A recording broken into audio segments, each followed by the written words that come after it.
Hi guys, this is Prashant. Welcome to Top 5. While the entire country is fuming on the demise of Sushant, this is not my attempt to add little more fumes to the debate or badmouth some individuals as we see everywhere now.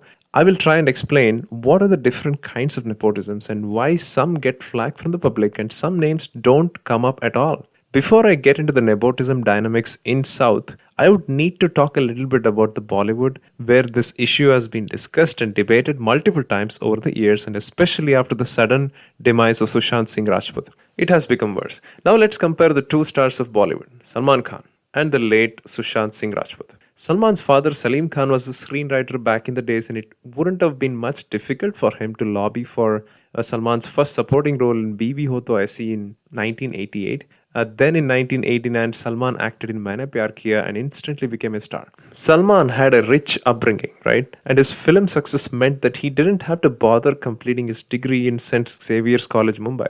Now compare this to Sushant. Sushant was brought up in an ordinary middle class family in Patna, but had extraordinary dreams and talent.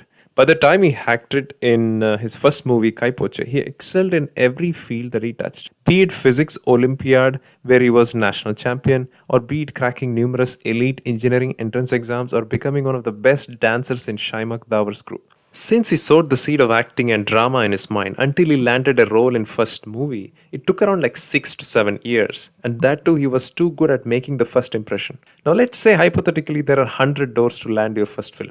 In the case of Salman, the first 99 doors were already open, but for people like Sushant, they need to somehow figure out a way to unlock each and every door until they reach that 100th door. Now, one might wonder, what can you do about it? Cinema is not a government agency where you can bring in strict rules about practice of nepotism. Now, while nepotism is unavoidable in any private enterprises, what makes it worse in Bollywood is the starry tantrums, groupisms, favoritism, elitism, and utter neglect for Indian culture. If you think about it, things happened too easy for Salman. All that he had to do was keep his muscles pumped up and meticulously help his friends and family to build their career in Bollywood and completely destroy the careers of people who were not in his good books. It is so evident from certain public functions where people around him are scared to death to stand near him, fearing his ire and its consequences. Now switching gears to South actors, and why I think nepotism has not been criticized much compared to Bollywood. Each of the four industries have actors who are second or third generation Nepo kids. Telugu has a very clear-cut organized Nepo structure, right?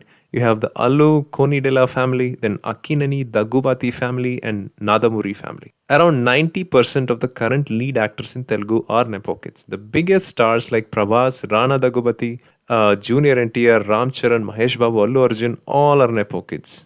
Now switching gears to Kannada, the Rajkumar family, right, has been dominant in Karnataka for a long time. His children didn't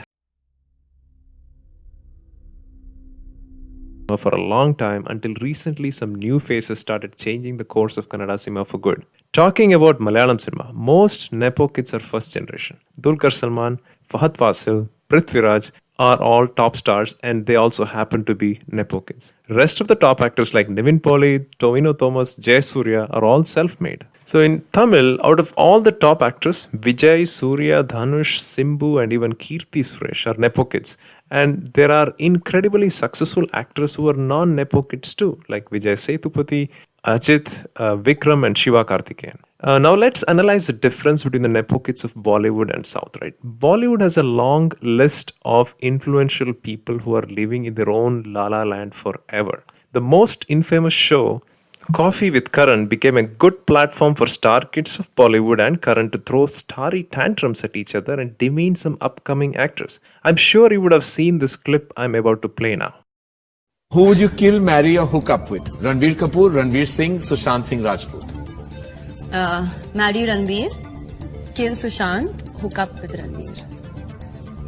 Okay then. Sorry Sushant. So I'm not going to focus on what Alia Bhatt said about Sushant, because it's been discussed quite a bit already on national media. But the kind of questions that Karan puts across on a TV channel that is being watched by millions, and the way Alia instantly replies to such a locker room talk-like question with utter disregard for minimal human decency, right? Look, I get it. It's a joke, and I'm not a flag bearer of Indian culture by any means. But the point here is, it sets a wrong example for aspiring film professionals who are dying to pursue their dreams in Bollywood. See, the problem with Karan Johar is hard to articulate, but I can say that through his shows, he talks about his personal life. Other star kids texting him in the middle of the night about their secrets, the star kids he groomed and gave first breaks, then whoever he partied with when they were kids, and all the ecosystem that revolved around the star studded families of Bollywood, and as a result, he consciously alienates folks who don't belong to the star clan. The kind of topics they talk about have nothing to do with cinema as an art form or a career. They are least bothered about the technicalities of filmmaking, but more focused on the starry tantrums, creating controversies, and demeaning the achievements of some self made actors. Now, look at this video from Sonam Kapoor, another Namuna Nepo kid from Bollywood. Karan Kangana and the sort of back and forth. I that's said it been was very entertaining. Every morning I wake up and it's great bathroom reading. Yeah. It's mudslinging of the worst kind. I don't know Kangana. I know Karan very, very well. Right. I find Kangana very, very entertaining, and that's I don't know Kangana, but I know Karan very, very well. Now, first, I don't know where she gets that fake American accent from. Last I checked, she didn't even complete her namesake course in London. She is a self proclaimed fashion icon of the country, and guess what? Even the mainstream media supports it. Problem with Sonam, based on what I've seen in her tweets over time, is that she doesn't really get what it means to be a non-Nepo kid, that is a self-made kid, and keeps reminding people about the hard work her parents had to endure to get her to the stage, right? Conveniently ignoring the 99 out of the 100 doors, right, that were kept open for her when she was launched for the first time. Now, switching focus to the Nepo kids of the South, one astonishing observation that I have about all the Nepo kids down South is that the more they grew higher in their career, the more grounded they became. Now, there is a saying, the tree that has most fruit is a tree that bends to the ground. I agree, there may be some exceptions, but take any two big Nepo stars, right, from any of the South industries. Do they have starry tantrums? So in their public life, don't they appear in simple outwear? Do they ever insult other stars even for fun? Do they drink and drive?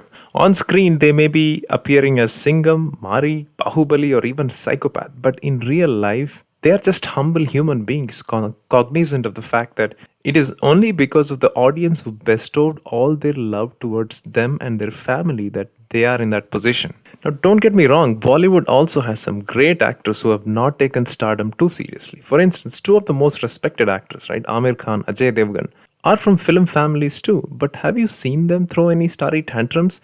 They are students of cinema. They seek cinematic excellence and audience appreciation rather than late night parties and the fake awards that the rest of them boast about. When the renowned author Chetan Bhagat met A.R. Rahman for a tip on his entry to Bollywood, right?